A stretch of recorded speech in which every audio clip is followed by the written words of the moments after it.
All right, so welcome to Zoom, everybody. For a lot of people, this is your first webinar, so I'm going to give a quick overview of how Zoom works.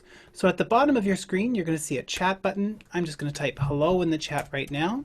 If you have any questions over the course of the evening, please type them into the chat. You can type them publicly, or you can send them to Jeannie Lovetri with the word host in brackets. That's me, and I'll make sure those all get answered at the Q&A at the end. Just because we have so many people on the chat, if people unmute themselves and talk, it would end up taking a really long time. So putting the questions in the chat is the best way to go about things. Also, at the top right of your screen, you're going to see a box that has a whole bunch of smaller boxes in it. If you want to see everybody's faces at one time, you click on that, and that will show you gallery view.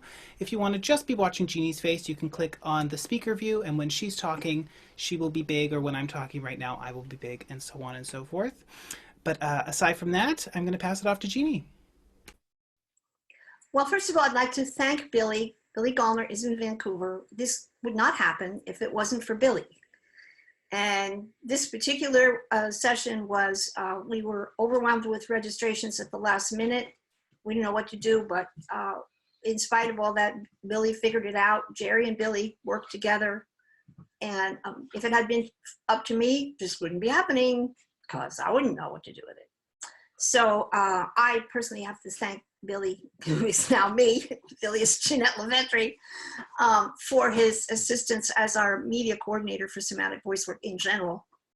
I have two things I want to say up front, which is welcome, of course, to all the people who've done Semantic Voice Work at least one level, and welcome to all the people who are new to my work, who are maybe here for the first time. Welcome. I do understand that you may not be familiar with my concepts and my terminology. Please, if you have questions, put them in that little box on the bottom, and I will do my best to answer them at the end. I also want to acknowledge that we do have people from all over the planet, and that is a humbling thing to me personally, that this work has been valuable all over, wherever we sing on the planet. It's a great honor to have you all join us for this. I also want to just take 10 seconds tonight because of where we are on the planet. And I think that because to be drawn to music and to be drawn to singing in your heart is a special thing. It's my experience, my personal experience, that the quality of person who comes to the course and who stays with the course is a very conscious, high-level, thinking, caring, loving person. So we have here 126 individuals who make a difference every day on the planet in who you are and what you do. So I just want to take 10 seconds of whatever you are comfortable with, prayer, meditation, thought, intention, and of course, if you would rather not do anything, you may just sit in silence for 10 seconds and wait for us. To dedicate this webinar and the other three that are to come to those who are helpers, the ones who are on the line with the people who are suffering with this virus, to their families, and to all the caregivers. I also want to dedicate it to those who have passed and to their families. I hope that our collective intention contributes to the good of this period of time on the planet, and that in whatever way this come to an end quickly and peacefully. So just for 10 seconds, let's be quiet together with that intention in our minds and our hearts.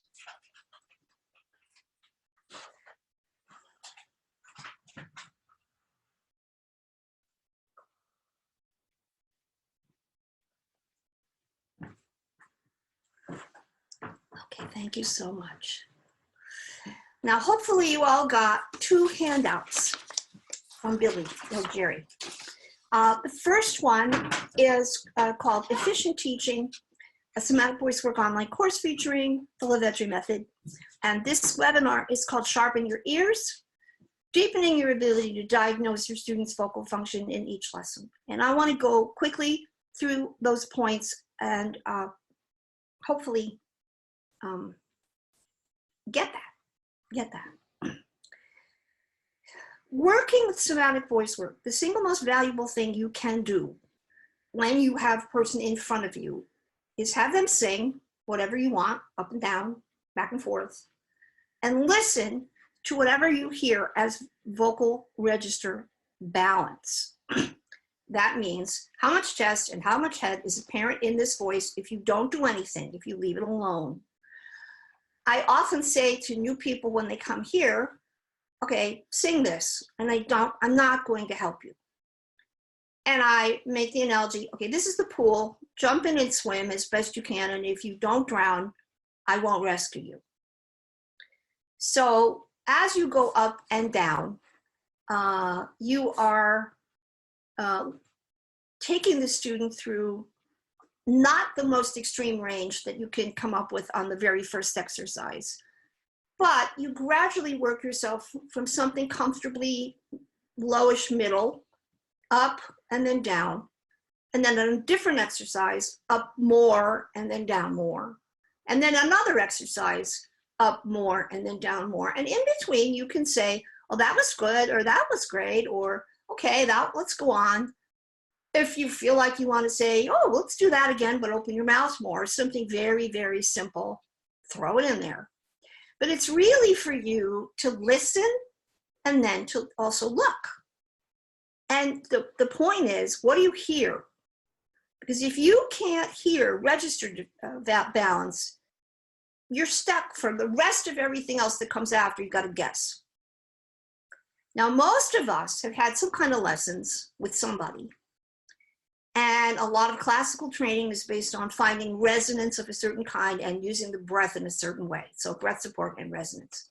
Nothing wrong with that. But unless you're training people exclusively to sing classical music where they will not be amplified electronically, in most contemporary commercial music, you don't need to worry about resonance. You got a microphone. So you need to worry about vocal production. And resonance, if you sing well, resonance comes along on its own in good time. Then if you want to work to enhance that behavior, you can, but that's a choice, okay? So in point number 1, can you identify register quality? What does chest register sound like? What does head register sound like? And what does mix sound like in a man or a woman or in a kid? And so when you are able to hear where that is, like, oh, wow, that chest register goes all the way up to B flat above middle C. This must be a commercial music singer. In a man or a woman, if their chest register goes all the way through there without effort, pretty much they've got to be singing in a solid mix with a lot of chest in there somewhere. Conversely, if they start going into head low, like around E flat or D or even C, you got to think, either a classical singer or somebody who sings music that's very light. You're looking to identify the register quality on the keyboard for the pitch changes, because where it changes on its own without help from you matters. Okay? It's not like, oh, your chest register goes up off the end of the piano and we pay no attention to that. Okay? Now, the first issue that comes up is if you work with a beginner, and a lot of you are working with students and young people and some adult beginners, and all you get is a mushy gray mix. It's not really true anything. It's not too chesty, it's not too heady, it may be breathy, it may be nasal. It's kind of oatmeal. What do you do with that? Oh, I have this, 16-year-old oatmeal person in front of me. Well, first of all, you don't say that out loud. But secondly, on your own, then you have to listen to the vowels. Okay, so most of what we sustain is vowels, not everything. You can hum, that's not a vowel. And you can hum in different ways. That's what those SOVTE exercises are. Those are semi-occluded or partially closed vocal tract, that's throat and mouth exercises. They're very useful for helping the vocal folds feel. We're very interested, they're very helpful for making the vocal fold closure more efficient, but they can never help you sing an open, strong vowel sound, like an ah or an o. So you could do SOVTE all day, and you're never gonna go, ha, because that ain't gonna happen from those exercises. So when you're listening for vowels, not only are you listening to what kind of vowels, which means when you give exercises, you have to use different vowels, but you also have to look at the keyboard. Like, where on the keyboard does this vowel sound go south? Does it start out lousy and goes lousy all the way through? Or it starts out okay, but then when it goes up or down, it goes to, you know, Saskatchewan. No offense to my Canadians. You don't want or because that's telling you that something's going on inside that's not so good. Now, the person singing may have no clue that that's taking place, and also no clue about making it go away. That's for you, not them. Okay? So if you hear, oh,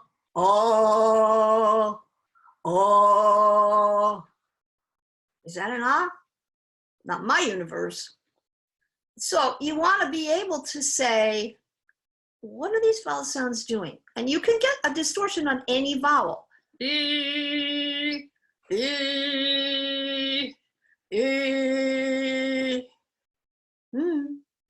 And so maybe other things that are there are okay. Maybe it's on pitch, and maybe it's not particularly unsteady, but that's not really E. E. E. You shouldn't wander around. Now, in classical singing, there are vowel modifications which are done for aesthetic purposes. That's a separate thing we're not going to address right now.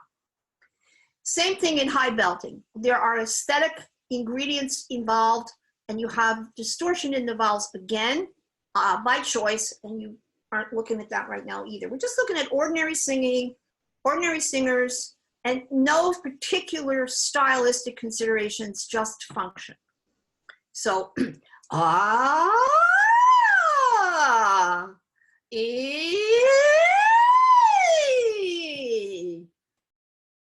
mean, maybe the range isn't going to do that many notes, but I'm not killing myself to do that. So that's part of what you're listening to. And then as well, on B, what other stuff goes on? Is it, well, that's not a terrible but that is breathy, right? So do we want to know that we hear that? Yes, right? Or,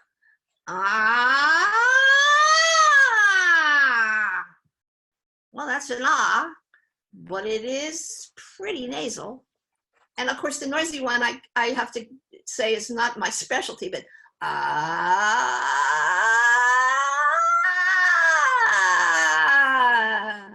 thank you, left vocal cord. If you have a left vocal fold that has a spot that doesn't vibrate normally, like mine, it makes a lot of noise. Sometimes that can be handy for an example, but it's not something I personally would like to have happen. So that's more information about what's going on in this throat when the person is singing and you haven't given them any help. So right now we're talking about them standing still, just singing without any instruction. This is a diagnostic behavior. So it's like when you go to a doctor's office and he finally, you know, gives you an exam and he maybe thumps on your chest and listens to your heart, and you have to go, and he looks in your mouth, and they take your blood pressure, and then they do blood tests. He's not deciding what you have or what your illness is or what pills he's going to give you or what surgery you need. He's just seeing who you are as a bunch of symptoms. So you as a teacher of function, technique, You got to do something of this nature in order for you to know which direction you're going to go in. Now, it was my experience, and I had a lot of teachers in all different kinds of ways, but they were all oriented toward classical music, that I would come in, and on the first 20 seconds that I was making sound, they're correcting me. They're fixing me. Nobody ever really left me alone and found out, like, what kind of voice is this? And I hardly knew. I was only 15 when I started. It's like, well, what is this voice capable of? I didn't know. I just sang. And I had naturally an ability to sing and a natural ability to be expressive. No one taught me how to be emotionally expressive in music. I could just do that. That's not true for everybody. I didn't know that other people couldn't do that until I was, an adult down the road. This is not about expressiveness yet. This is just about what the machine does or doesn't do. So in another analogy, you could say, okay, is this a Maserati? Or is this a Volkswagen Bug? Or is this a Ford? Or is this a Jeep? You don't know till you look at it. And you don't know what the difference is in driving it till you get behind the wheel. If all you've ever seen in your whole life is Jeeps, and you've never driven anything but a Jeep, and everybody around you is a Jeep, you wouldn't know that anything else was possible. So the context in which you evaluate the person and their singing also matters, but we'll get to that down the road. Now, while somebody's singing a vowel, you have other information to observe with your eyes, which is what's going on in the position of their jaw, their mouth, their face, the outside. So are they going, ah, or are they going, ah? I mean, a lot of times, especially with beginners, if you can just get them to open their mouths, ah, they go, oh, that's better. Yeah, got your mouth open. They don't know that. Why should they? So you have your devices. This is the medium cork. The bigger corks are the wine bottle size corks, which you can also purchase. And then we have these. We mostly use these because they have two sizes, which is the larger size and the smaller size. And then I have the really little bitty ones, which I use under the tongue. And I don't do those very often, but I do have them. We also have as tools drinking straws, just plain old ordinary straws, which now we use paper. I also have plastic straws, which are larger and washable. And I have a tube and a bottle of water. We'll get to that. But all of those are things that can help a person learn how to shape the vowel sounds more or less from the outside in. If you say to somebody, keep your mouth open, and it stays open for 15 seconds and then it's closed again, put the cork inside the mouth, between the teeth in the front. They're not probably closing their mouth on purpose. It's just they're unaware that it closes. So give them some help. It's like those of you that are familiar with Iyengar yoga, there's blocks and ropes and blankets and chairs. Those are tools for you to be able to do the positions of the asanas without killing yourself. Very helpful.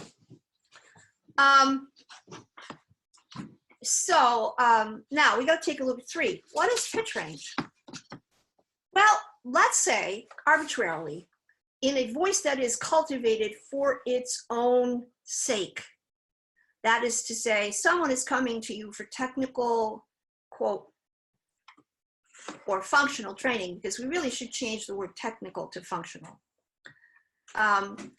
What that implies is they're coming to you to maximize the responses that they have in their throat over which they develop conscious and deliberate control.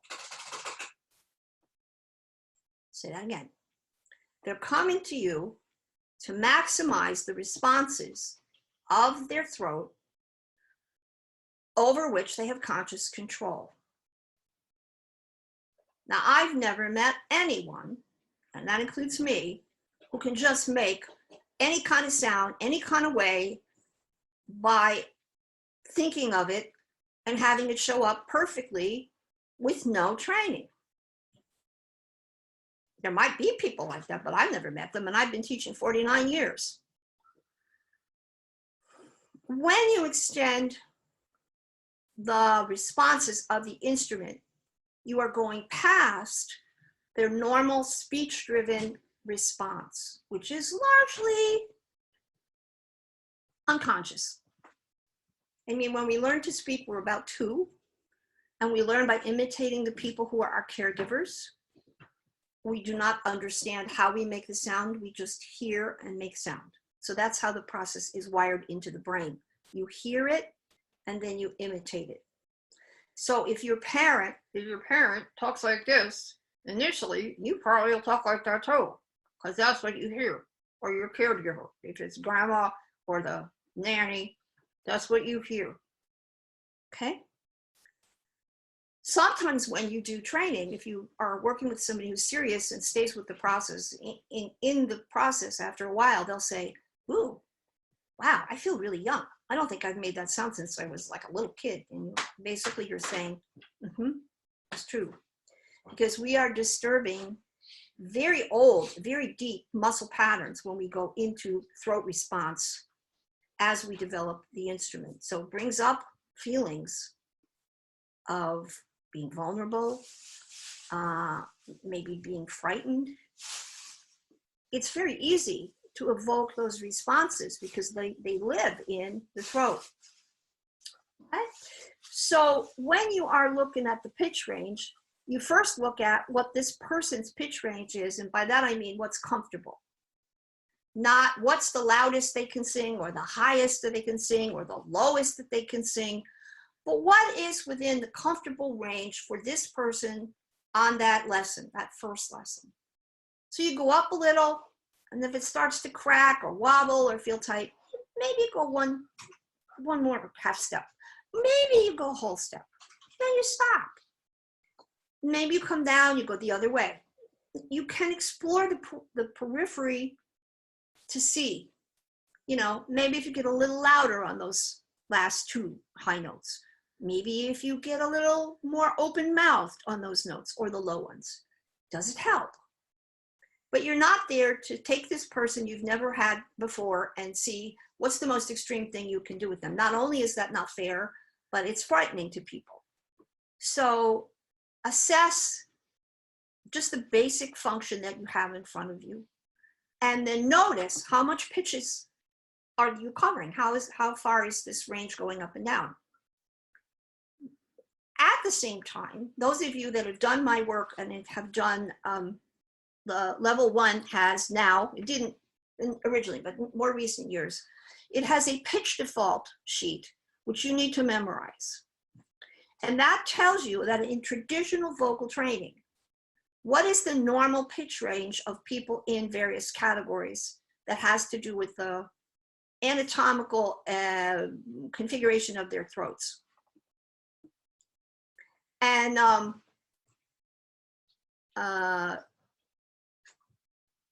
so if you are, in most cases, if you are a small person, petite person, or you're a man whose build is slight, you don't have massive bone structure, the likelihood is that your voice is going to be described as lyric or lighter, meaning that it doesn't on its own make a lot of sound.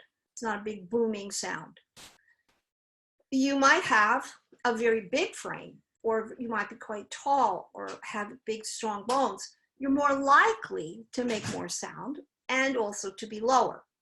Those things would be typical. Doesn't mean it's always that way, but that is the rule of thumb. So we'll talk about that. We'll talk about assessing the instrument, but let's just stick to soprano, alto, tenor, bass, which is easy.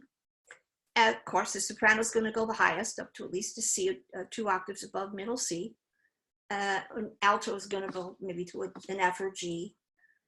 Tenor is going to go to like the A or B flat, and the baritone is going to go to an F or G, give or take. If you go into classical music, there's all kinds of subcategories of different varieties. And if you're in commercial music, nobody really cares. You know, are you a soprano or an alto or a giraffe? They don't care. You just sing. But you, as a teacher, it does not hurt for you to think about that. Okay, if I was going to put this person in a section, am I going to put them into alto 1 or alto 2? What am I going to call that? To myself. If you have a little 90-pound, 16-year-old girl who goes, ah, I would hope that you would think, okay, this is a little lyric soprano, and not that she's a big booming low alto. Okay?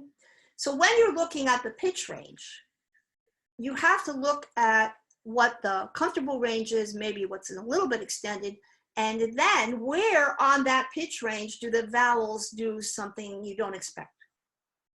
Because that is where the throat is getting confused. It gets tight, it gets closed, it gets squeezed, the tongue does funny things, the jaw does funny things.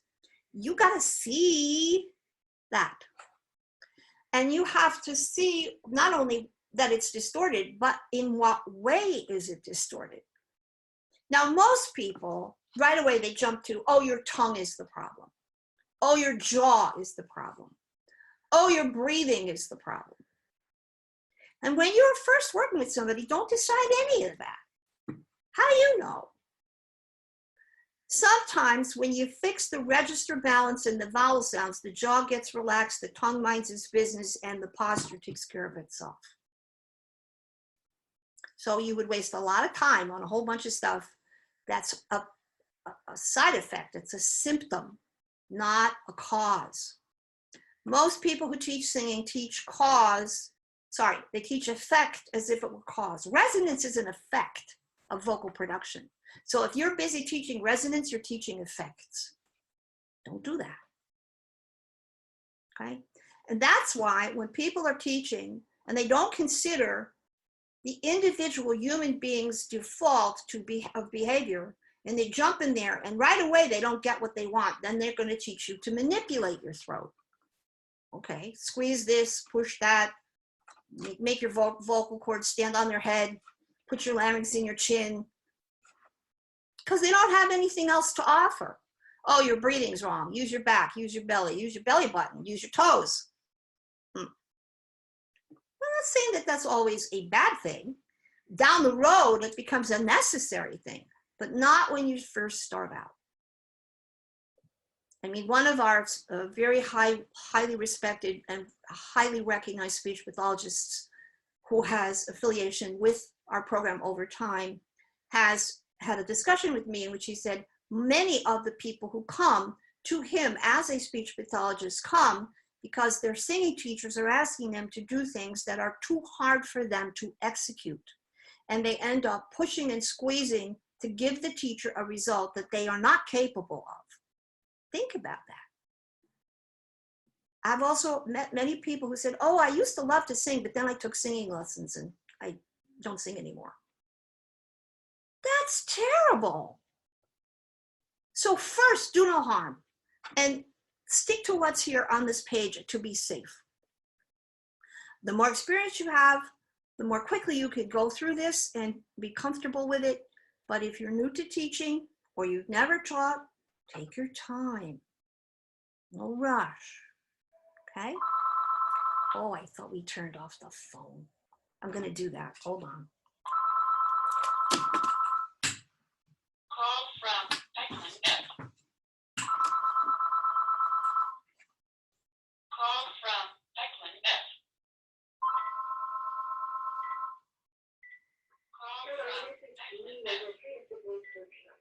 The studio will be closed until further return. If you would like to skip. Hey everybody, just also when you type in your questions, you can type them as they come up. I will make sure that they all get answered as they show up. Just while you're thinking about it, feel free to type it in. You don't have to wait until the end to put them in.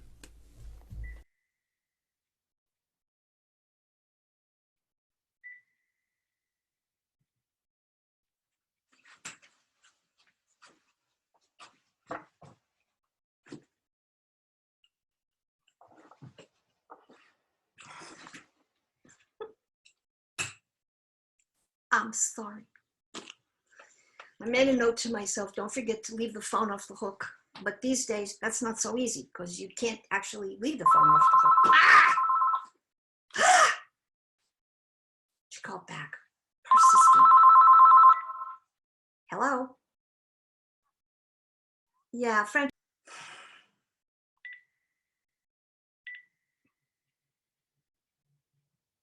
Okay. Now, if I leave this on, after a while, it should turn off, right? I mean, that is the equivalent of putting it on the hook. I don't know. I'm too old to know these things. At 7 o'clock, outside my door, my whole block opens the windows, and about a quarter of the people in the buildings come out and applaud the caregivers for a good 4 or 5 minutes every night. This will be the first night that I've missed in over a week. I haven't been out of the house in 4 weeks. I've been out of my apartment in 4 weeks. Now I can't push the chair in. Ah! Shoot! This chair weighs a ton, and my hip doesn't let me move very well. This is like a bad commercial. Never ends. Okay. As I was saying, we're looking at number 3. So, now the next ingredient, as you're running things back and forth, is to look at volume. Jeannie, I think you need to hang up your phone. I'm waiting, Billy, because I think that's the best I can do until it turns itself off. Oh, it will turn itself off in a bit? I Okay. hope so, yes. That way I won't get any more interruptions from phone calls. Most people, as they go up, get louder. And that's actually because for most people, it's the only way they can keep their throat open and working. You don't always want to have that. You don't always want to say, as the person goes up, it gets louder. Although it's better for that to happen than for having the throat completely close up and be a mess. Notice where the volume increase starts. It's usually at the top of where chest register is comfortable. And again, that depends on the person. It depends on the pitch range. See, stop. But it varies. It varies by the vowel and by maybe it's the exercise itself. Where does it get louder? And what if you say to the person, how about you do that again and don't get louder? Can they make that happen? Sometimes they can't. Or reverse, why don't you do that again, but as you go up, get a little louder. Sometimes they can't do that either. Okay? So, now, number 4. If you have the person in front of you physically, you can see their whole person, have them stand where you can see them. Then you have to look at how does this person stand if you just say to them, stand up nice and tall. No further instructions. Most of us don't have any idea what stand up nice and tall is because like now, I'm hunched forward, I'm over the keyboard or I'm over the computer or I'm driving. We are always this way. Over time, that's very bad. So the idea that you can stand up from inside and allow the sternum to comfortably lift and open, just comfortably lift and open, and that allows the shoulders to relax and the head to just float over the body. That's ideal. Not a lot of people can do that just off the bat. Those that have good posture have usually done something along the way that promoted that. So some kind of dance training or Alexander technique or body work of some kind. Occasionally it's from sports. But then you also have to look at, okay, the person is standing up straight and they look like they're encased in stainless steel. Like this, okay, move. So that's no good. you don't want rigidity as a way to stand up. So you have to look at movement. So when we are looking at the person from the front and from the side, including their legs, if their knees are locked, you're already in trouble. And then as they breathe in and out, again, without you telling them, move this or don't move this, what moves? In most people, it's the upper body, it's the rib cage, and it usually goes up and out and down and in, because that's what the body does if you leave it alone. As singers, that's not the desired behavior we want, but maybe the person from some other activity is close to that. Look at them, look at what you see, what is moving. And not only that, but in what direction is it moving? Is it moving only out, only up, down? And how does the top relate to the bottom? What does this, the sternum and the upper chest, have to do with the middle body, the lower body, the torso? How do they talk to each other? Okay? And if you ask the person to change something, ask for only one thing and make it very direct and simple. Could you put your hands on the side of your ribs and see if you can feel them? And then when you breathe, just keep them as quiet as you can while you stand up straight. Okay? Maybe they can do that and maybe they can't. Let them try a few times. Yeah, okay, that's good. Don't give up. Come on, you could do this. Even if they are terrible and they're not doing it, just be encouraging and give them time. They never had a reason to keep their rib cage in that position before, or the belly muscles, or the movement during the inhalation. Can you allow your belly to come a little more forward when you inhale?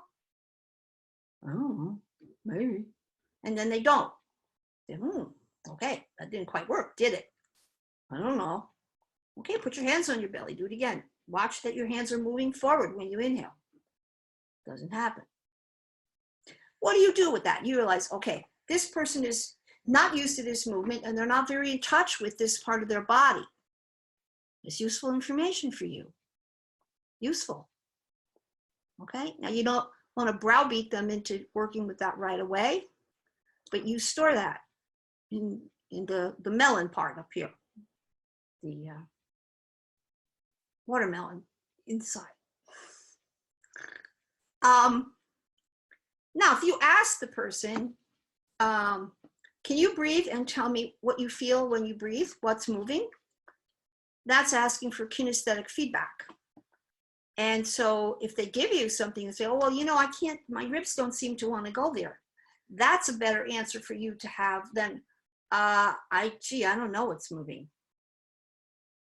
Because one answer indicates some conscious awareness, even though they don't have the capacity.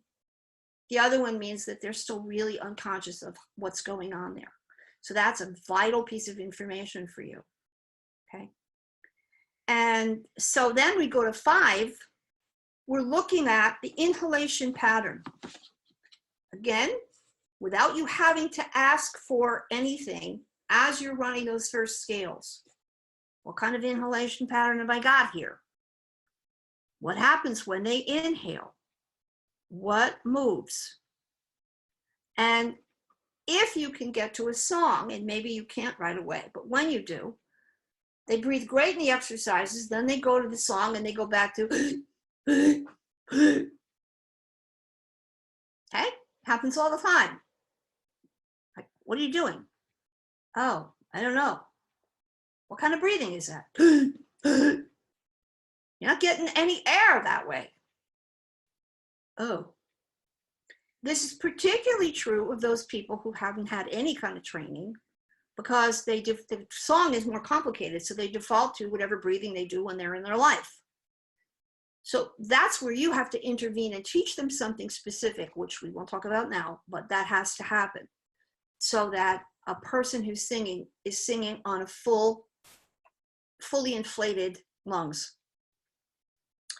And then if you're asking for feedback, and you may not do this in lesson 1, you can ask the person, when you sing like that, can you track what's moving? What are you doing when you're singing and you breathe in the singing, in the song? See what they say. It takes a while before somebody has enough awareness to say, well, I don't know, I'm not moving my rib cage, or I'm not moving my belly. Okay, so you don't get that feedback very often up front, maybe, but maybe not. So now in 6, when we take a look at the addition, this is additional information, which when you work with students, little kids, young people, and adults who are beginners, they may not be able to answer a question like this, like what are the desired musical styles that this person wants to sing. Some people don't care. They'll sing anything that's okay for them to sing. But other people have a specific idea. Yeah, I want to sing rock music, or gee, I really love to sing jazz, or I love music theater, or oh, I love country music. Okay, so the old mindset was, oh, if you study classical and you will understand how to do classical singing, you can sing any style. Wrong. If that were true, every person who sings at the Metropolitan Opera could go to Grand Ole Opry and sound just like those people there. And they don't, do they? And same thing, the Grand Ole Opry people could go to the Met and sing Don Giovanni. Doesn't happen. So that idea is kaflooey. It's not true. It comes, if you're a dancer and you say, well, you have to have ballet in order to dance anything. No, you have to have the alignment and strength that ballet gives you. And then you have to be able to adapt. Because if you're doing ethnic music or you're doing some other kind of dancing, ballet may or may not be helpful to you. Knowing your body is helpful to you. Okay, so the same thing as with singing. You may not have any experience with country music or with rock music or with jazz or with any other style, with gospel. And you got a student in front of you who wants to sing that, and you want him to sing like you. Well, that's an egotistical place from which to teach. But that's all I know. Okay, we got this thing called the internet. We had this thing called YouTube, which I didn't have when I was young. I had to go to the library, but I did go to the library. And listen, what kind of singing does a country music person sing? What kind of music? And when I was first teaching, when I had people who wanted to sing that music, they would say to me, but I don't want to make this sound. Oh, you don't? It's a nice sound. It's good. Not the sound I want. What do you want? Well, not this. Oh, you mean I have to help you sing the sound that you want to sing? Oh. Well, nobody ever asked me what I wanted to sing. I just went and took singing lessons and learned what they taught me. That's not a good way to go. So as you're working with the person, you need to put some knowledge of what does this kind of music do? What are its parameters? And at least learn the basics. Even you don't have to be, if you're a classical singer, you don't have to turn into a powered gospel belter, but be familiar with it. And if you're a commercial music singer of any style, find out what those people who are making classical sounds do. That information could be helpful to you. You don't have to become a classical singer. And so then when you go to what exercises are best, by the time you get to that, you are prepared to deal with the process intelligently. What are the best exercises to deal with your diagnosis? Okay, now this is, in my work, this is level 2 stuff. So you have, say, a series of a dozen exercises that you picked up along the way from this teacher and this workshop and this book and this master class. And then you have them all together in your little tool bag and you just pull them out, kind of reach in and pull one out, and then you reach in and pull another one out. And you look at the breathing and you reach in and pull another one out. No, No good. Because that's not helpful. You need to have something that's a little bit more detailed than that. And you have to think, what am I going to do with all this information that I just gathered from what I saw and what I've heard and what this person is, who they are as a voice and a body, and where they might want to go. So the first choice is generic goals. Don't teach them to sing any style before you teach them to function so their voice works.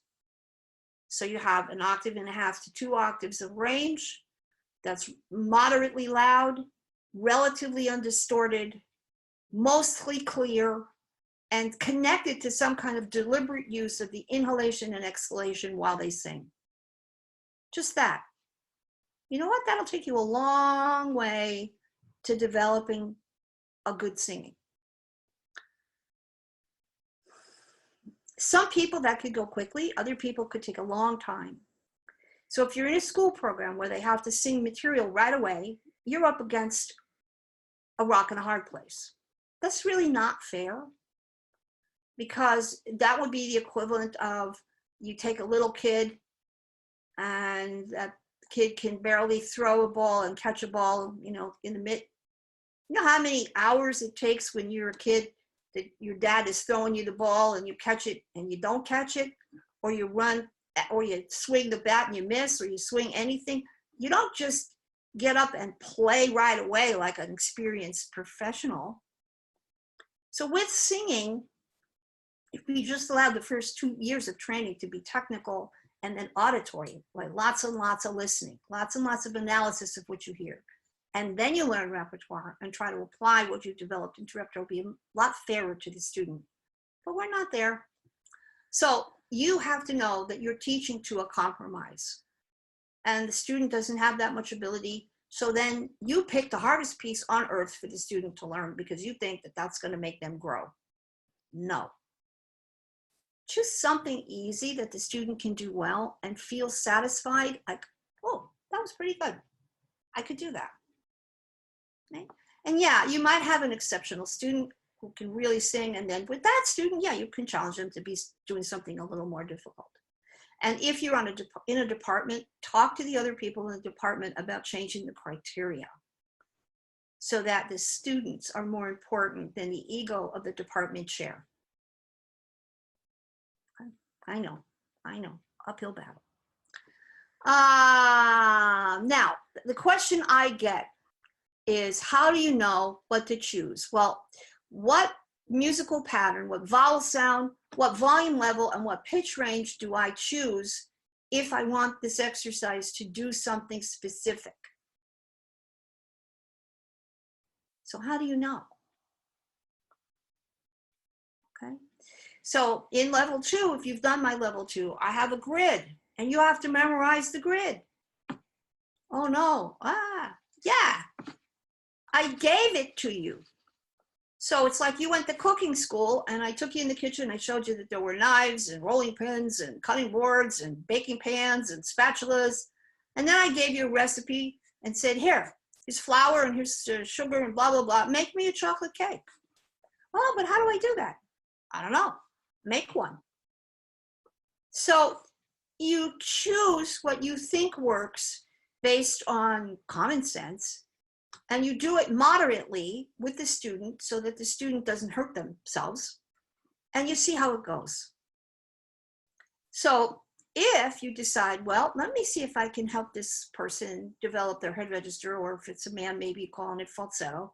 It's the same thing, just a different term. You're going to go into a higher pitch range, and you're going to use E and U, and you're going to use a moderate volume, and you're going to spend some time there and see how it feels and how it sounds. If it sounds terrible and it feels terrible, don't spend 5 years on that part. Go lower, change the vowel, change the pattern, adjust where you are to see if you can get closer to what you want. If it's lighter, if it's a little bit more easy, or you can get a little better vowel, accept that. Say, okay, that worked, good.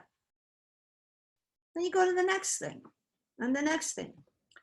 each vowel sound, each volume level, and each pitch range impacts the register balance and the whole tone coordination, which also interfaces with the breathing.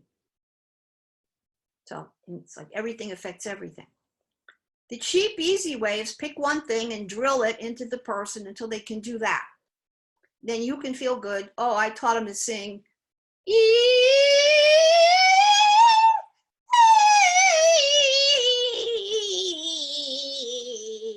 Oh, your eval is really consistent. Don't laugh.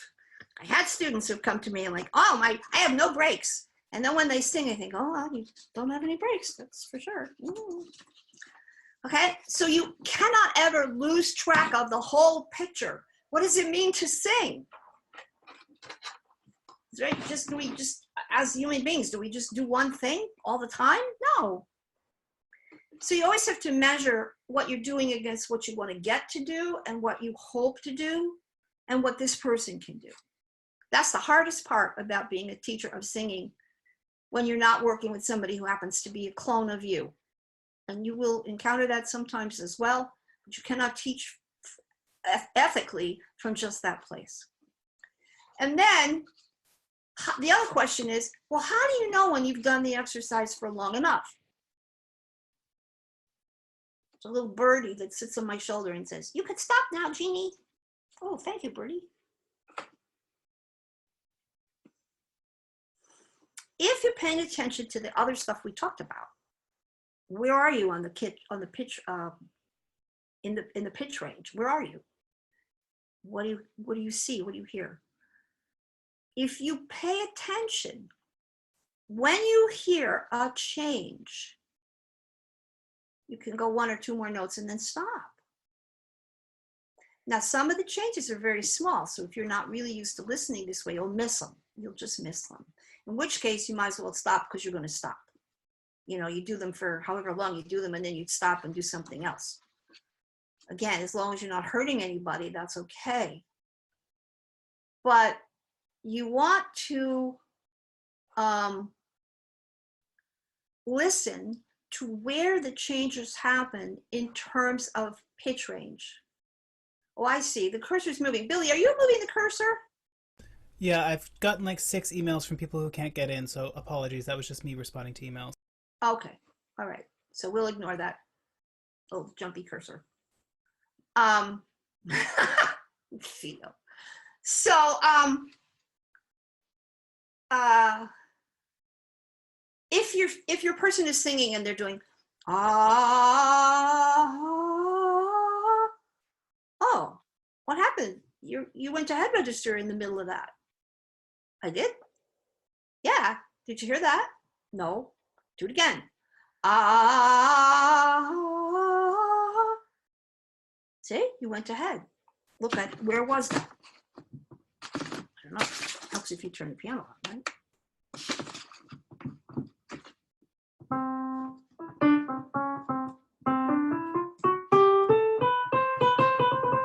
I just picked those out of the sky, but that was, you know, around where you would expect it to change, right?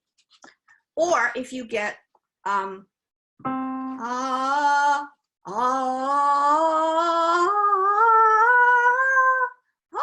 your vowel got better on the way up. It did? Yeah. Do it again.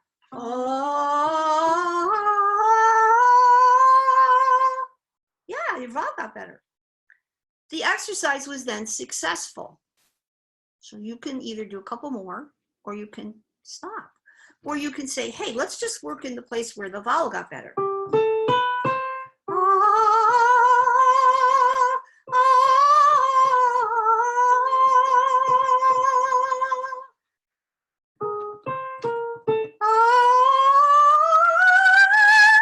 You might discover that, lo and behold, the head register is a stronger element once you get it going.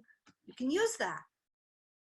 So this is about paying, how do you answer that? Number 7 is paying attention like your life depended on it, what you're seeing and what you're hearing, and noticing what changes happen where. okay? And then the goal here is you build on what works. You stay with what shows up that's better. Repetition, repetition, repetition, which I call waiting for the bus. And you try to clarify when it's not working, why it's not. That's up to you, not the student. Okay, now we go to 8. When you are re-evaluating your diagnosis. So assume you went through the lesson and you think, okay, I think now I got a better picture of this person and they have a pretty good head register, but hardly any chest.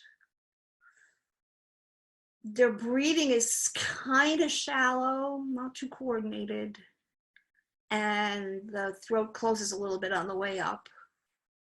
So there's not a lot of power in either the throat or the breathing.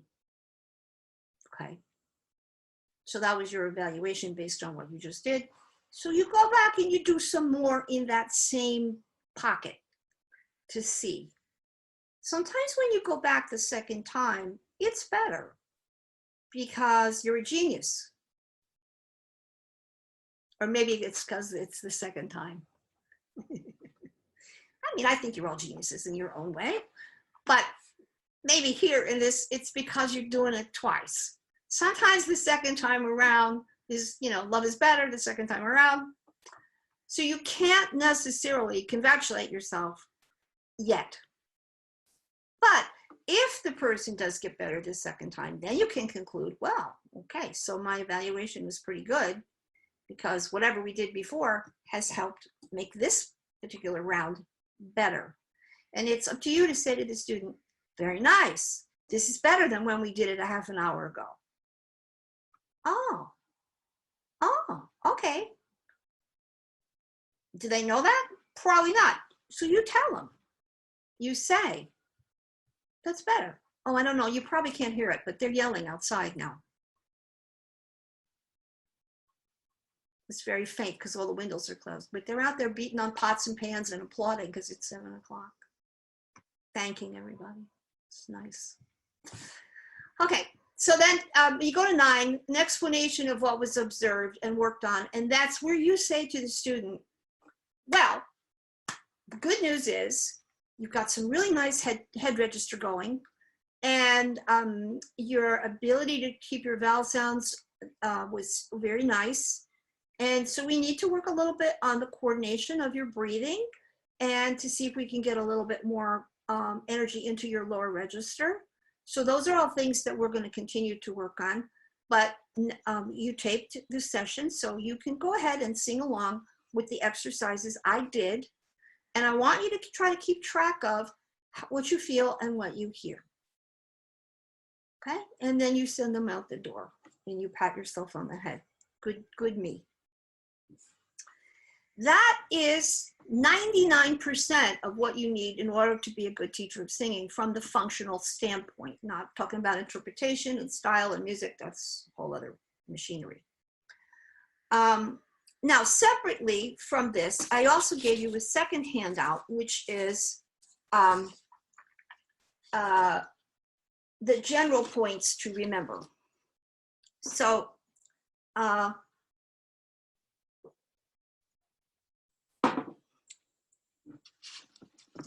I think it's very important to remember with beginners that you may have a lot of beginners who are not as talented or as naturally gifted as you maybe were.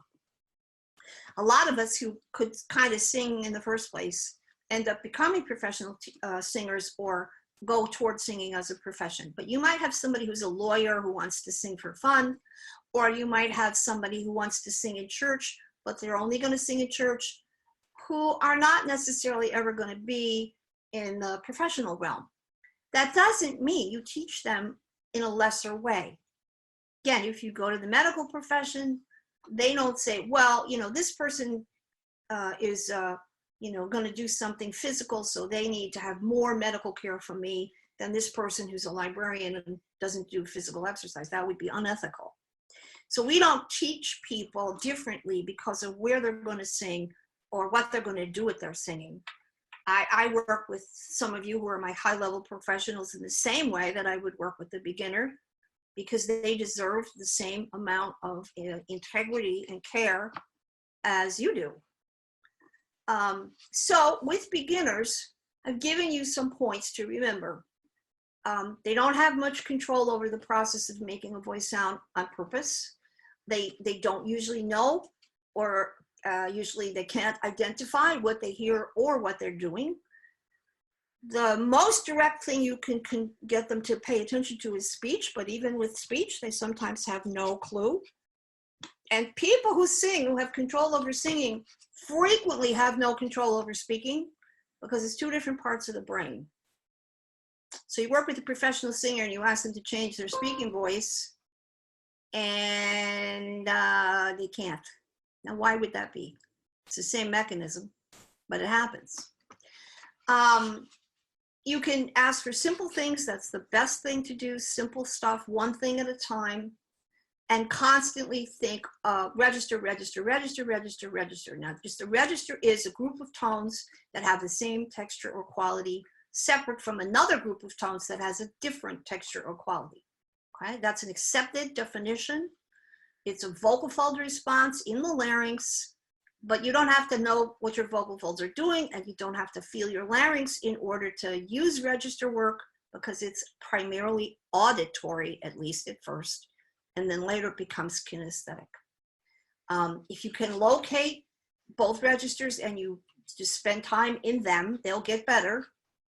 Try not to think about resonance, and don't overdo the information on breathing. Spend the first 3 lessons on breathing. No, don't do that, okay? Then with your intermediate students, you can expect to have some control over the sound and some control over what's moving.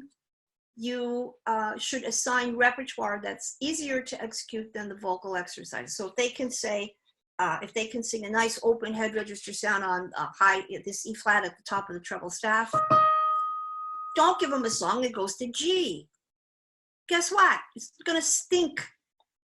Give them something that goes to C sharp. Same thing with belting or mixing. If you give them a song that only lives in the middle range and that's their weakest part, you're gonna have trouble. It's not the student's fault, it's yours. Okay, so look at the repertoire. Choose things that are comfortable, not too demanding, fairly simple.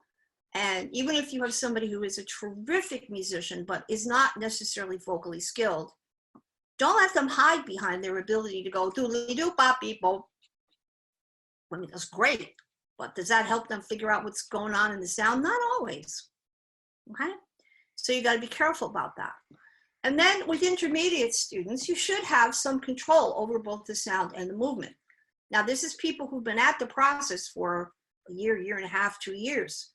And you want to try to stick to giving songs in their native language, which in the United States is English, or if they're fluent in another language, you use that. If you're going to deliberately choose a language to go outside, Italian and Spanish are the 2 easiest languages to negotiate in terms of vowel sounds. Try not to pick anything extreme and allow for mistakes and confusion. Don't jump on them all the time for little infractions. Billy, can you scroll down? As they get more advanced, this is people who are into year 3, year 4 of their training. You definitely should have broader vocal development, a bigger range, more control over volume, more control over vowel sound configuration, more articulation of consonants, and more variability over everything. You should be able to get clearer kinesthetic and auditory feedback when you ask for it, and you should be able to get, the student should be able to coordinate the posture alignment, their ribcage alignment, and their belly muscle movement without turning blue. This is when you can give more challenging repertoire because they have the chops to attempt it, and where you can talk a little bit more about performance. So, you know, how should this music, particularly this particular style, be performed? And then you can start to integrate more of the musical concerns and the public presentation as well. And then if you are working with stylistic parameters, you can incorporate that And then if the person is singing like at school and they do a recital or something, like what kind of a hall are they in? Is there amplification or not? Those sorts of things. With an advanced student, this is somebody who's going to graduate or is already in graduate school or who's out working in gigs, like small time gigs, you really are going to work for strength and stamina. Now, the difference is I may have the strength to sing a belty sound in an exercise for 5 minutes, but I don't have the strength to sing an entire gig belting. Okay, so you practice the sustained sounds over time, and then you practice the sustained sounds over longer time, all the while working on volume.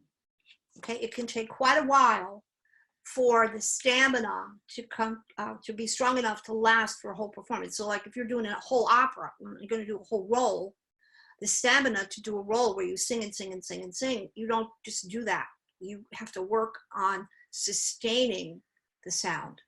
And then that's hard on your body, your belly, your back, and also on your throat. So if you have a gig where you have 2 sets, or even maybe 3 sets, like a wedding or something, you better have some stamina or you're gonna poop out. So that's where you need, at that point, your rib cage, your belly, your back, your flexibility under your jaw. And you have to remember that in this solution sequence, in level 2, different styles produce different side effects, which does not mean that the person is singing the style incorrectly. Tennis players get tennis elbow. It doesn't mean they're bad tennis players. Football players injure their knees. It doesn't mean they're bad football players. Okay? If you are a high belter, you are going to have tension in the back of the base of your tongue. If you are a jazz singer, you are going to have stiffness in the base of your tongue in the front. Okay? Does that mean you're a bad singer? No. If you're a classical singer, you may have an issue with getting out of one register and getting into another register depending upon what you sing and how you sing it. Those are inherent default characteristics of people who sing in one style, and they may not be problematic either functionally, that is to say they're not health issues, or they may not interfere with the person's ability to sing whatever they have to sing, except if they want to shift gears and sing something else. So then it gets in the way.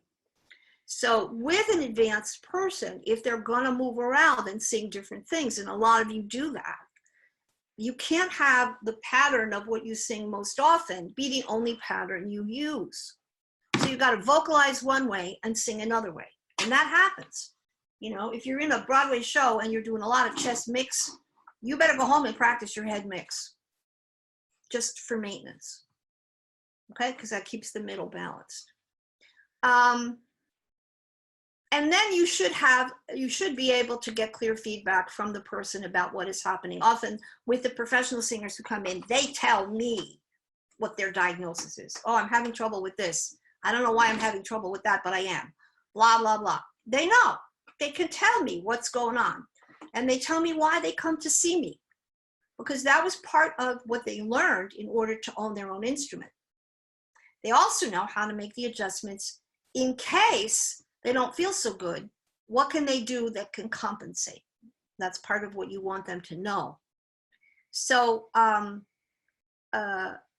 those professionals who are trained this way, they know if their vocal folds are not healthy. Maybe they had a cold, they had laryngitis, they got sick for something else.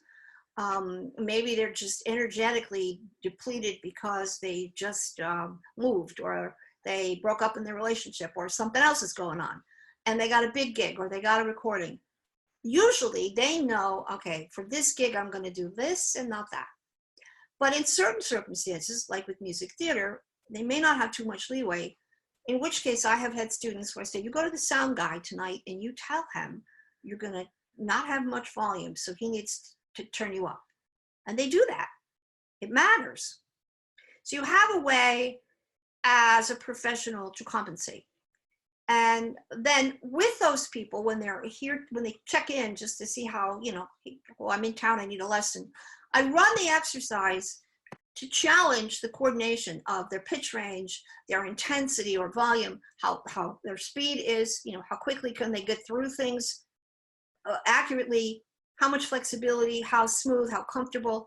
I challenge the instrument to do all the things that instruments need to do when you're singing. And we run the exercises always through the middle, because it is the middle of the voice that requires the most functional coordination. If you don't know how to handle going from one place to another in your middle, then you will have a very short range and you will not sing very many kinds of sounds, okay? No matter what style you do. And then with those students, occasionally they'll say, well, here's this piece of music that blah, blah person wrote that I have to sing, and then I have to listen to it, and they have to listen to it with me and point out, if it's a new piece, it's a modern piece, or it's a piece they're doing that somebody else did, and they have to do it their way, not the other person's way. Or if it's a show and they have to fit into the show, what kind of compensation can I give them so they can manage that?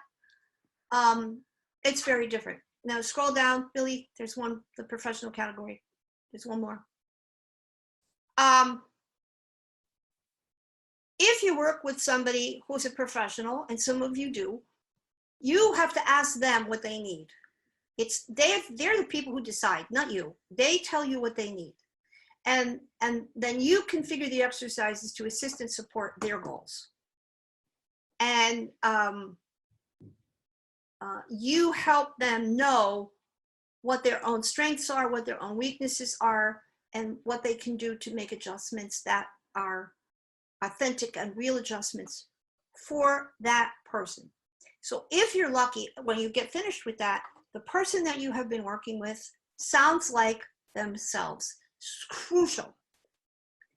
You don't want all the people who come to you in your studio to sound the same.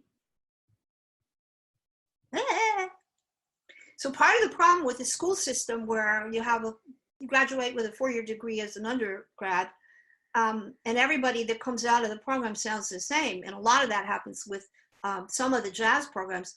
All the girls come out and they all sing like that because they think that's cool. I'm gonna sing in my jazz sound. And it's like, well, yeah, but then you could be anybody. I don't recognize you there. All the great singers, as soon as you drop the needle, Sinatra, 3 notes. Ella Fitzgerald, 3 notes. Pavarotti, 1 note. You don't want to lose the person along the way in the process of everybody sounds the same. And that's what happens when you manipulate the sound. So you have a teacher, everybody sings like this, it's the song that they make. This is the only sound you ever make in your studio. I sang that way for a long time. And then my father, the construction worker, said to me, why do you sound like that? You didn't used to sound like that. I said, oh, Daddy, you don't understand. Opera singers are supposed to sound that way. And then when he left, I thought, what's he talking about? Do I sound like that? I did. And so that's why I'm House of Fire with all this stuff. Now, I have completed our curriculum for the day. And we have a couple of examples of various kinds of singing. I also want to do a couple of in the moment things. I always have to preface what I'm going to do, particularly for people that don't know me. I am 71. I do have a small spot on my left vocal fold that no longer functions normally. That's called a paresis. It's a small paralysis. It's a nerve damage caused by umpty thousand years of bronchitis. So my middle voice, where I used to sing most comfortably in the kind of Julie Andrews head register, is gone. And on a good day, maybe once in a while, it shows up for like 2 notes. So I can't illustrate head mix too well, but I will try to give you some sketch of that. So here,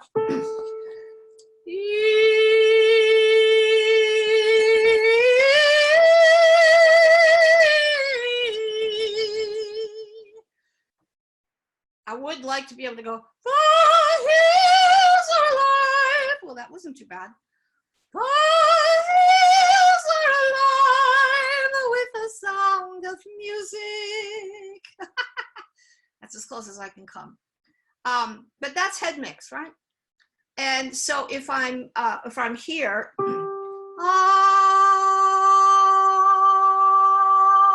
that's G above middle C.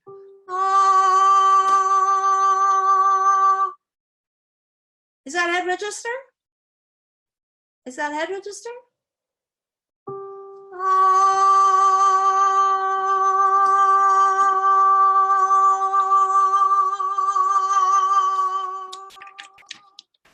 The answer is no. Might sound like it because my voice is light, but that's basically a light chest mix. How do I know? Because if I get louder, that is, if I change nothing except the volume, it's going to go to chest.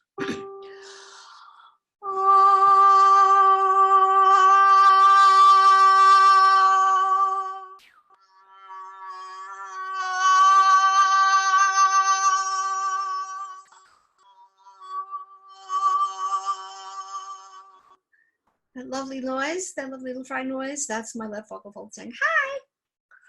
Okay. Now I don't know if I can do head there. Maybe.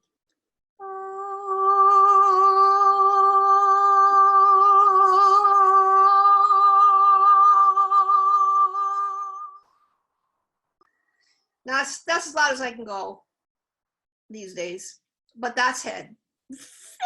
Very small difference between them if you're just looking, just listening, because I don't look very different. Okay. And of course, it doesn't help that we're on this machinery, because then, you know, if you were here in the room with me, you might hear it better. Okay. So the middle pitches here in my voice, that would be like from F to B flat, are the notes that I have lost, basically. I can make sound there now, which I couldn't do at first, but it's not optimal, right? But you need to know the difference. And so, let me see. I don't remember. Oh, here's my list.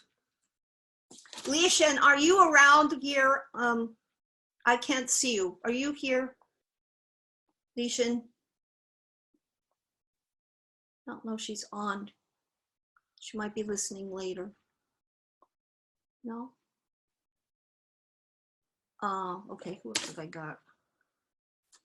Andrea, are you better? Are you still sick? Andrea Lutis?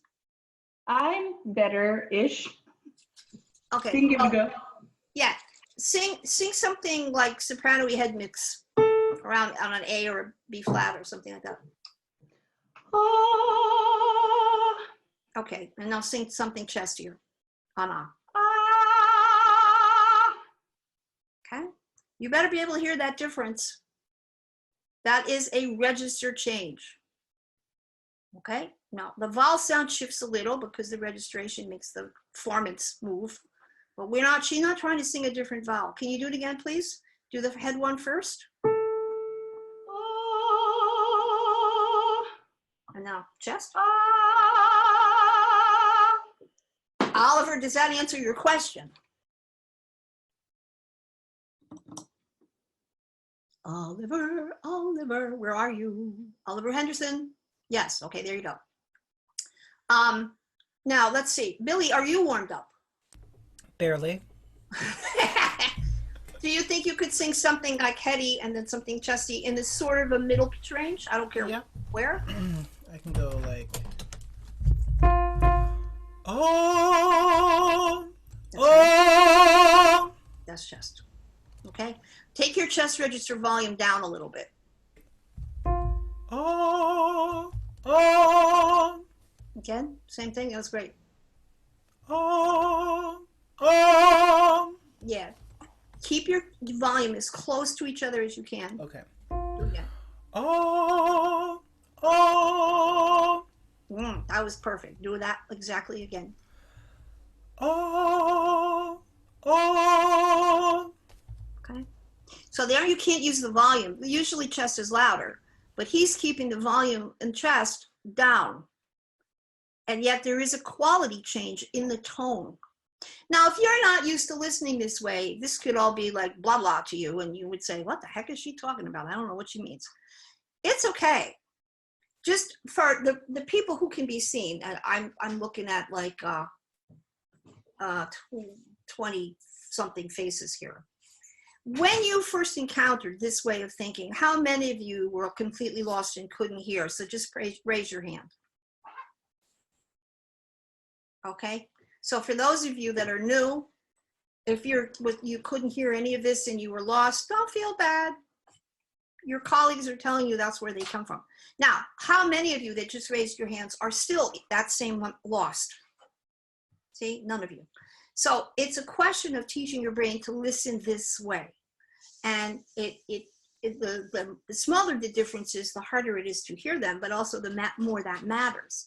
Because I've had people come in and say to me, I'll say, okay, can you sing a head register? Yes. And they go, ah. They go, no, that's not head register. Really? My last teacher said that was my head register. No. And that's because if you teach resonance and you hear high vibrations, you think, oh, head register. No. Because any sound can have partials, can have harmonics, has a form and harmonic ratio. So if you don't hear that difference, you can confuse the vowel sound with the registration, and that is the crux of the matter. I've also had plenty of people go through this program and tell me chest register is when you go, ah, sorry, ah, wrong. Because I can just as easily go, ah, ah, and that's not chest register, but that is the same vowel. Okay? So you mustn't confuse a brassy sound with chest register. Chest register is, hello, how are you? I am Darth Vader. Has nothing to do with ah. The ah vowel that we use a lot is about mix. And it's about allowing the larynx to rise a little as you change because of the configuration of that vowel. It's a middle vowel. We're not talking about that today. Who else do I have? Haha, you didn't know I was going to pick on you. Tra-la-la.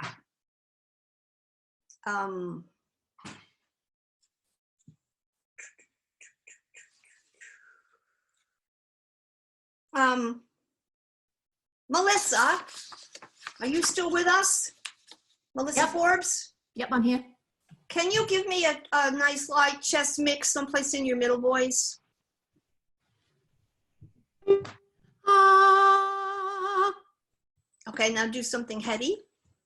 ah, Okay, that's not a big difference. Do the chest mix a little chestier. ah,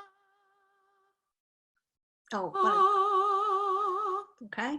That's another example of the same acoustic difference driven primarily as a register change.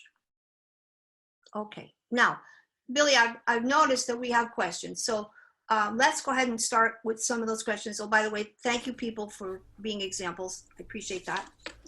What are our questions? All right, I just have to scroll back a little bit.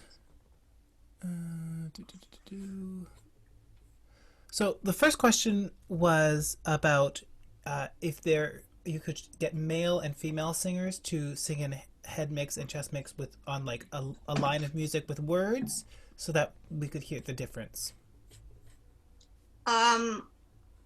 Well,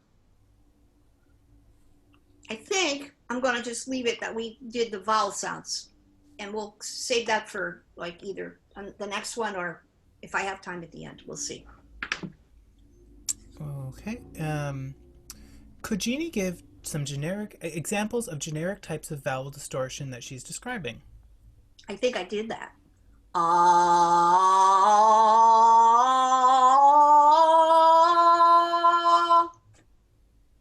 Vowels going back because that's a particular kind of constriction. It's the kind of constriction you hear like if somebody talks like that, huh? How you doing? Another way would be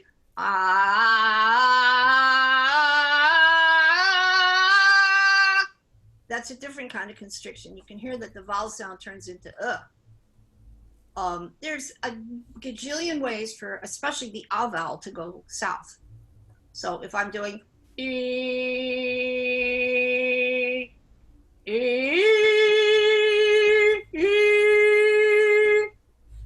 well, what is that? Is that E? Is that U? Is that French? I mean, what vowel is that?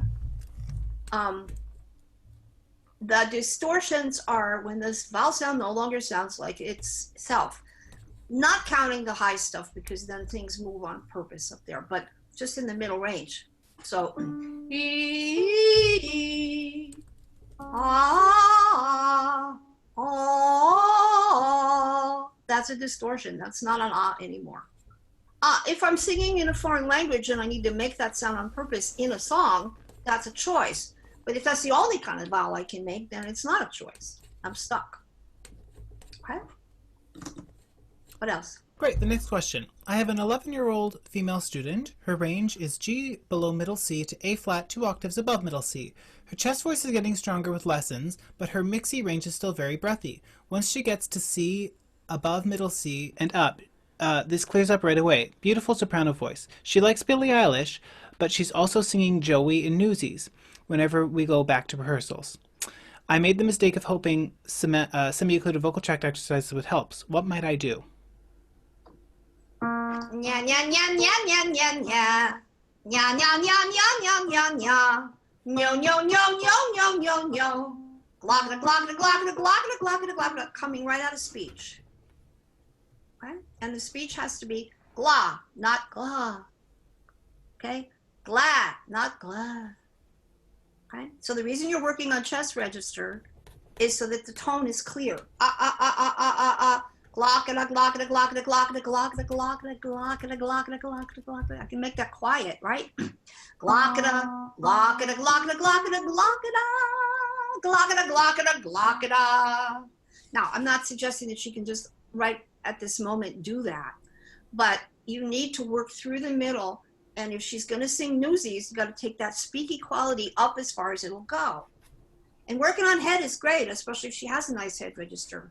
But if you want to make the negotiation in the middle, you got to do, and then you have to do ah, and make it light, ah, but bright, brassy bright. That should pull the middle together and give her less trouble. Great. The next question was emailed in advance. Should I work on vocal exercises that coincide with the repertoire the student is working on? For example, if my student is singing a piece with a lot of movement, should I use a lot of agility exercises that day, or focus completely on something lyrical and focus on like working on the diagnostic issues that have shown up in their voice? Well, it really is, you know, as with everything, it's not an either or situation. It's you got to do some of both. Flexibility exercises have to do with the amount of responsiveness in the entire system. Right, so this is really outside the purview of today's webinar, but I'll answer it anyway. Rapid movements are small across the board in anybody, anywhere, in anything that's physical. You cannot do large, gross movements quickly. And this comes from the first training I had was dance, and I started at 3. My mother was a professional dancer. So if you're going to move your feet in a dance movement, like, you know, they do, those are tiny movements to go fast like that. You can't go like this. You'd fall over. So if you want to do rapid pitch changes or rapid mobility changes where you're going from sound to sound, the muscles in the base of the tongue from which the larynx is suspended have to be like jello, have to be like a tap dancer's ankles, right? And then if you want stability, the larynx has to remain in a relatively constant position, which you control by the vowels and the volume, not by controlling your larynx, okay? So as an exercise where you're doing glockada, glockada, glockada, you can't do that if you're doing it heavy. Part of the reason why we do it is so that you don't end up heavy. And the quicker you go, the more everything has to really move, and the responses have to be small, little small movements. Again, if you're going to play on the violin, You're going to go beep, blah. You can't go and in a hurry. It doesn't work. You can't saw. You have to go. Right? All of these movements are light and small in order to go fast. So the rapid speed and ability to move in small amounts is cultivated. Do you think that ballet dancers do this on day one? No. You think that somebody plays the violin and goes on day one? No. So here with us, if we're going to do, can she do this? I don't know.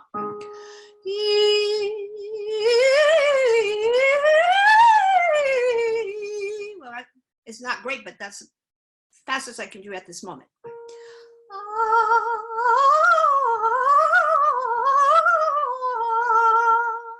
If I did that over and over, I could speed it up and still sing. But without doing that, you know, if I don't have that kind of mobility in my tongue, I can't. If you're going to do a more of a pop sound, then that is movement in the back of the mouth, in the back of the tongue. If it's parked, it's not going to do that. The vocal folds in the larynx have to respond to the rest of the system. So with beginning students, that's why we do 5-note scales and 9-tone scales. And the 9-tone scale is hard to do on it, just like even if you do it on E. A lot of people can't do that at all when they first do it. And the counter to that is the slide.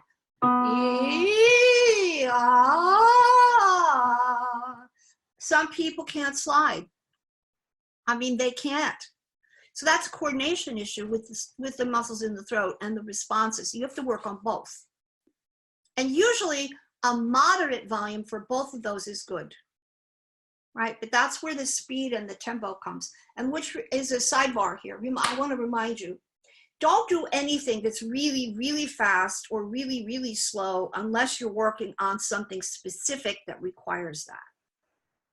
Keep your exercises at a moderato, a walking tempo. Because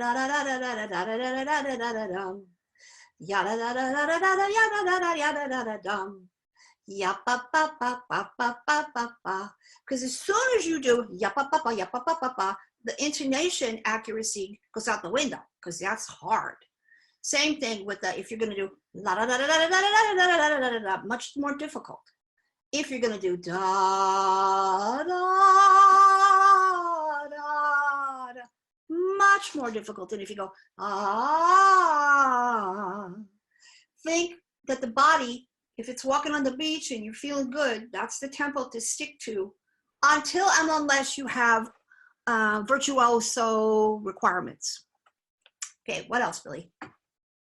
All right, this other question was emailed in advance, and it says, in one of our lessons a few years ago, I remember Jeannie saying that edginess in a bright vowel comes from closed quotient.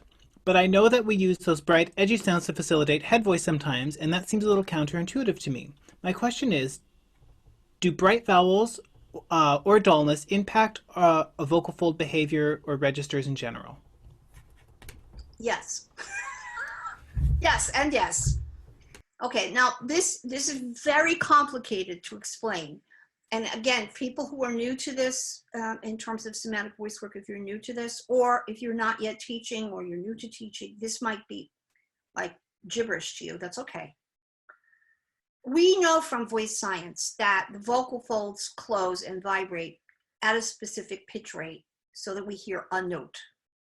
But we also know from the EGG, that's the electroglottogram, which sits on the outside of the throat, that when the vocal folds touch, electricity passes across them from the electrodes that are on the outside of the throat.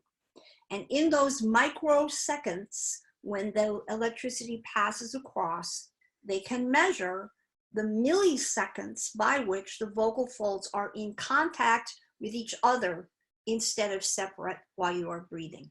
Well, actually, the vocal folds are more like this, right? So there's contact quotient, which is when they first touch, and then there's closed quotient when the whole depth and body of the vocal fold is actually completely closed.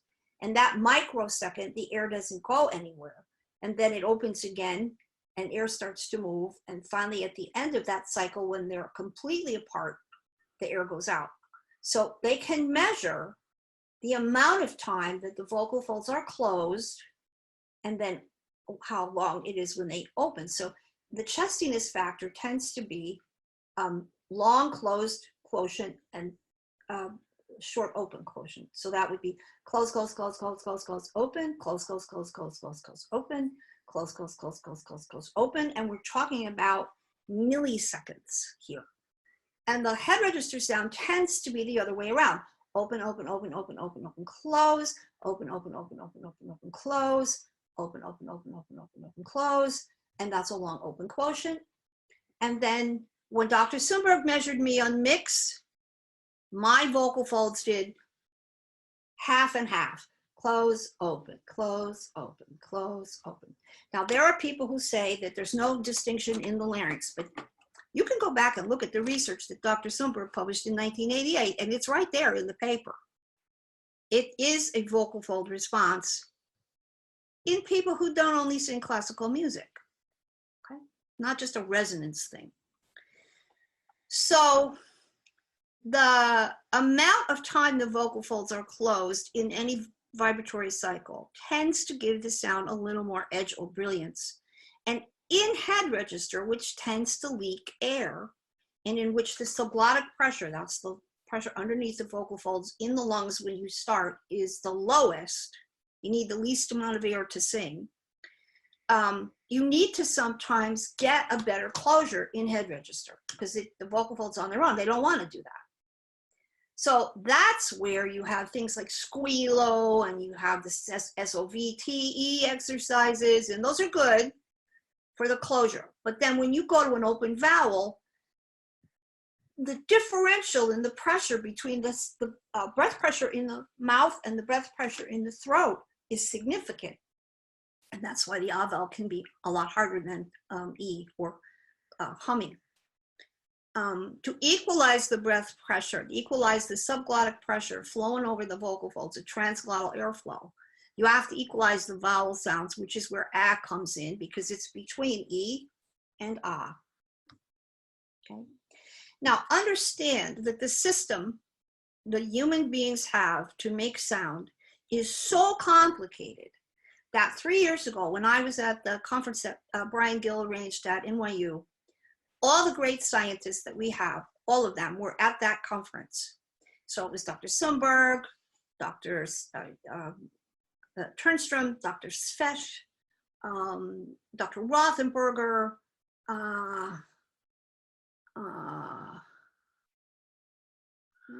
Dr. Tietze. They were all there at that conference, all of the big scientists. Dr. Turnstrom, he is in charge of the lab at in Sweden, the Royal Swedish Institute of Music and the Music Acoustic Labs. There are 5 labs in the world that are the premier voice research labs in the world. One's in Tokyo, one's in Groningen, one is in oh, great, I can't think of where they are. I guess London, one's in Spain, and Ingalls in Iowa, right? So there's the 5. With all these scientists in their minds and all of these computers at the highest generation in these labs, Dr. Turnstrom said, we're several generations of computer away from being able to come up with the algorithm that will produce vocal fold behavior that actually replicates what we do. That's how complicated it is. So in other words, all the things that the vocal folds do by themselves are so complicated that we do not yet have a working model, computer model, that actually is 100% accurate as to what we can do with our throats. So that is why when we try to explain things, we have to always distill down to the simplest understanding our poor feeble brains can manage. And that is why the terminology, the specificity of the terminology is so difficult. Now, I use the word register, and I kind of am insisting these days that we call it register and not voice, like chest voice and head voice or head tone, because even that's confusing. So we stick to register when we mean register, which is a vocal fold event. But part of the reason why it's confusing or counterintuitive is like, well, why is the head register bright when we think of it as chest? Is because there are so many components involved in what we are expressing with that one word, bright or edgy.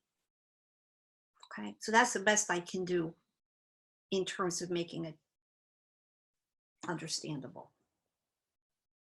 Okay. Great. The next question is, I have a 24-year-old female college student who has sung only indie pop and is very adept at singing with a retracted tongue, hip vowels, and a very breathy voice. We've begun exploring her head voice, which is coming along pretty well, but when we try any chest exercises, her voice is really shaky. The vibrato is super fast when exploring this part of her range.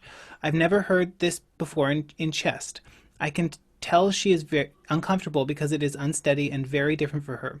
We've tried using speech as a jumping off space, but even that is shaky. Not sure where to go next with her. Perhaps it's a question for another class. Maybe I'm just hearing the release of a traditional setup. Okay, so let's fix one of the things that was in that question. She retracts her tongue. I get that a lot. She retracts her tongue. No. Her tongue retracts. Okay? Very important to make that distinction. Oh, my student is retracting her tongue. No, she is singing the exercise you gave her. Her tongue is retracting while she sings them. Okay? Truly, if people are paying you money for you to teach them something, unless they are sadomasochists, why would they do something like retract their tongue on purpose? So you need to see that as a symptom of constriction. Okay? So one of the first things that you can do with that is to try to get the person, anybody, to go back to neutral. And that can be very tricky. What's neutral? Neutral is how can you do the least possible anything and still make a sound? So this is where you know, sometimes the people drool. I keep the tissues on the piano, right? This. That's an A, go middle C.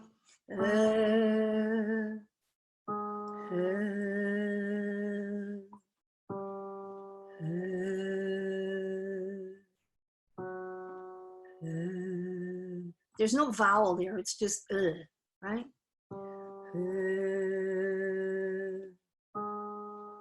And then you're encouraging the person on the inhale, let everything fall down. The direction of relaxation in the human body is down. You cool down, you chill down, you let go, drop down, fall down. Down, the direction in the body, and it's into gravity. That's relaxed. The opposite direction is up. I'm ready. I'm challenged. I'm inspired. I'm going somewhere. It's happening. That's up. Okay. So if you have somebody who's singing like, and you can't get them out of anything, and you've tried chest and head, no, that's not confused. Throw them into a place where they don't have anything happening, and see if they can still make a sound. Now, in the beginning, they're still going to do.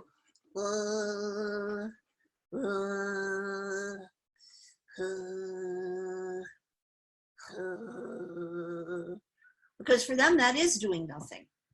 I can remember as a student being told to let go of my jaw. Well, I wasn't trying to hold on to my jaw. Oh, your jaw is tight. No, actually, it took a while for me to be able to have an answer. My jaw is really crooked. I was born with a deformity in my face. My right jaw is a 3/4 inch shorter than my left jaw. So my jaw goes to the side. But it's not tight. It's just crooked. What? Oh, your jaw's moving to the side. So again, it's like, you know, if you say, well, you're retracting your tongue. No. Your throat is constricting. So this exercise is hard. Jordan says it can be very difficult. Jordan, what was your comment about that? Unmute yourself there. I was just, when you started going on about it not being her, about it being her tongue doing it, not her making her tongue do it. That, like, neutral was so hard for me because I didn't know. I was just trying to make noise. Like, I didn't have any knowledge of what not doing something and making noise was. It took me a long time to just find neutral. So yeah, it's very difficult for people who don't know that they're doing so much to make noise. Yeah, thank you. That's a great comment. In other words, the student doesn't know that she's retracting her tongue, or she's trying too hard, or she's distorting. She's just singing the music that way because she thinks it's cool. But now you're bringing her awareness to the point where she's realizing, oh, that's what's happening, and that we don't necessarily want that to happen. Okay. So this is challenging to be this patient, and it doesn't have to go 100% away. It can just get a little bit better, and then you move on to other things. You know, you don't correct these problems that are deeply ingrained overnight. So you sing anyway. You sing anyway. It's like yoga class again. You know, you go to a yoga class, you don't all look like the teacher, but you do the best you can, and they correct you a little bit, and you keep going. And after a while, you look better, and you get better, and that's enough. What else, Billy?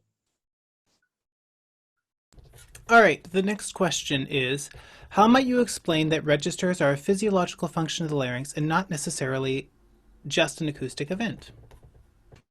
No, they're not in opposition to each other. They are a laryngeal event and an acoustic event at the same time. Otherwise, you wouldn't have an acoustic event. Has to be laryngeal because that's the source of the sound. So you have an acoustic event, that's the indication that something in the throat has changed. And remind you that this is oversimplification because a lot of other factors are involved. So we're not trying to say that's the only thing. It's just that those are constructs for us to understand better about what's underneath what we do. So don't get married to that. What else, Billy? Those are all the questions. We have one question about the Lovetri Institute being offered online this summer and whether or not it will be available for playback later. And the answer to that is yes, but more details on that soon. Yes, and Heather asked about what is waiting for the bus. Waiting for the bus is finding an exercise, doing it as correctly as possible, and then repeating it over and over and over and over, and letting the body get acclimatized to it until the exercise has an effect. So another way to state this, again, I got this from yoga classes, you do the position until the position, you do the position until the position does you. So you do the exercise until the exercise takes over and does your throat. And the goal here is, like, if you're trying to get the person to leave their throat alone, as Jordan just said, it can take a long time for them to know that they're not leaving their throat alone. And I recently worked with somebody, now mind you, this was a person who sang professionally on Broadway for a long time. And after working with me off and on, not every week, but off and on for 5 years, we had a lesson in which she said, oh, you mean I can actually let go of that and go to this? And I said, uh-huh. Oh, really? I said, yeah. I thought I was supposed to keep this sound. I go, no. Now, what kind of a person takes 5 years to figure that out? An average, normal person, including me. It's so interior. It's so buried. It's below your conscious awareness. It's supposed to be that way. Okay? So when your awareness shifts, why does it shift then and not some other time? I don't know. Nobody knows. Okay, and was she still able to sing really beautifully anyway? Yeah, she was, of course. Okay. There were two questions that I missed. Okay. The first one is, how do you talk to young students who are copying the current iteration of contemporary pop music with weird pronunciations, breathy, no tone, etc., but they are very attached to maintaining the style? What do you, Jeannie Lovetri, say to this kind of student? My solution is positive reinforcement for when they produce a more balanced, healthy sound. That sounds like a very good choice. But when I was teaching kids in Brooklyn Youth Chorus who were, not professional students, or if I had them, like I had a few of the students at Tisch at NYU who were actors who did not have a strong background in singing. I laid it on the line. You are here to learn vocal function, and you are here to learn the best maximum vocal function that you can find by developing your instrument's responses. And that's a separate thing than being able to do a style effectively. So there's nothing wrong with you liking some of the styles that you hear, but you have to understand that the style isn't the same thing as the vocal production. And you are here to learn the difference. So we do the exercises for their own sake in the same way that you learn, and then you give them an example. Like if you're playing soccer, you learn to dribble the ball with your feet and kick it into the net. You are playing basketball, you learn to dribble while you're running and put it into the net. If you're playing tennis, you learn to run around on the court and still hit the ball with a racket. And you do all that before you start to do strategy or, working with your teammates or anything else. Otherwise, you can't play the game. First, if you're going to play golf, you have to learn how to hold the club and how to swing, and then how to hit the ball on the ground before you can talk about fancy maneuvers and cutting down on strokes. I think sometimes if you put it to the students, even little kids, that way, and you say, that's what you're here to learn from me. And if it's an optional thing, like if they're not part of a school program, you can say, you don't have to learn that from me, but that is what I teach. And then they can take it or leave it.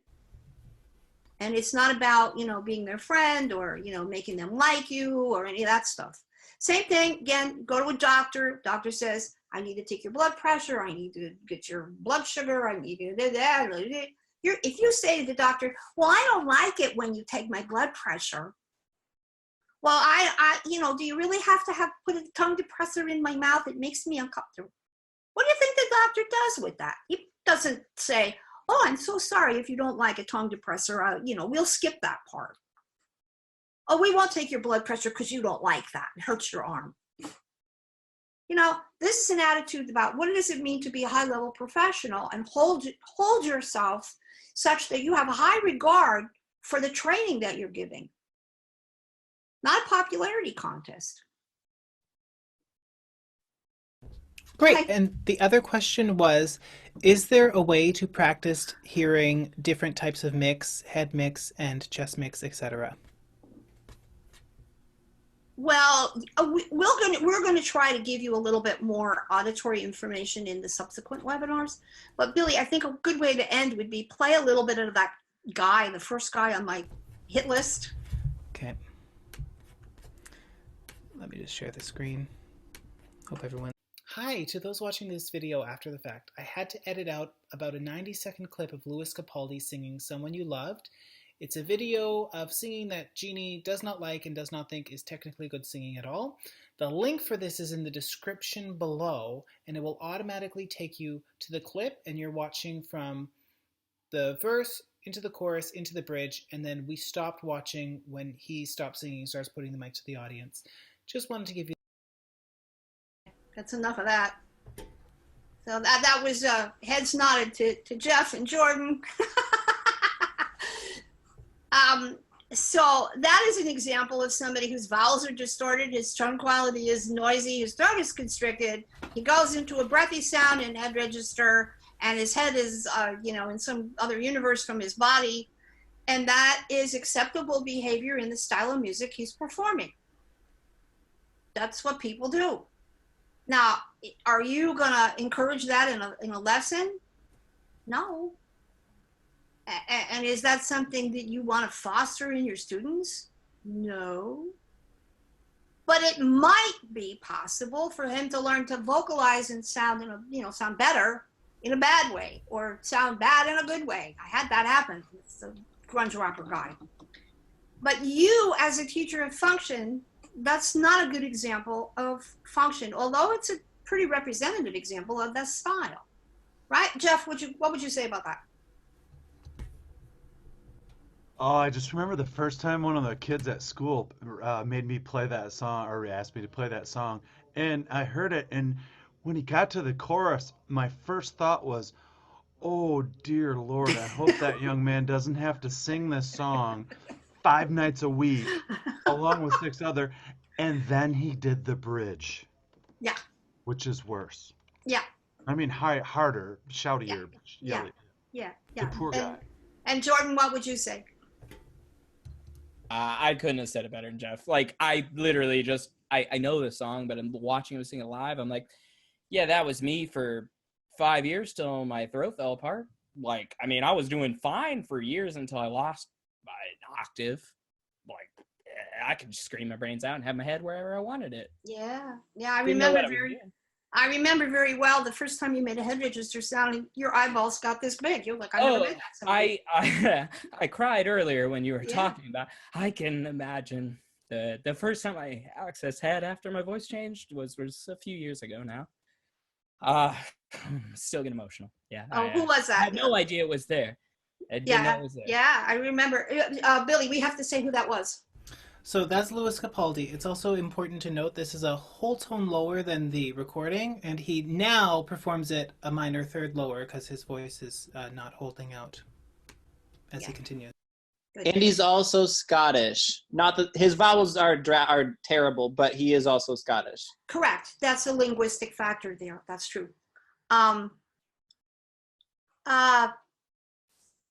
So wonderful people. You have no idea what a gift this is to me. It's just so amazing and thrilling to share what I've learned in my life with people who actually want to know.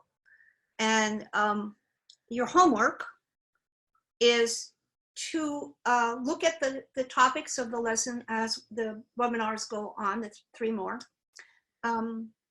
If things that I said in the discussion are not familiar to you, go back and listen to it again when Billy sends you the post. We did expand the number of people we can take. So if you have a friend who's still interested and hasn't yet registered, now we can take that person into a registration for the rest of the 3, and they can watch this one after the fact. If you have any specific interests, questions, or comments, please send them along to Billy. And if you're interested in doing the full training, will be offered through Weldon Wallace online, and we're just beginning to develop the particulars about how that transfer is going to happen with the faculty. So maybe by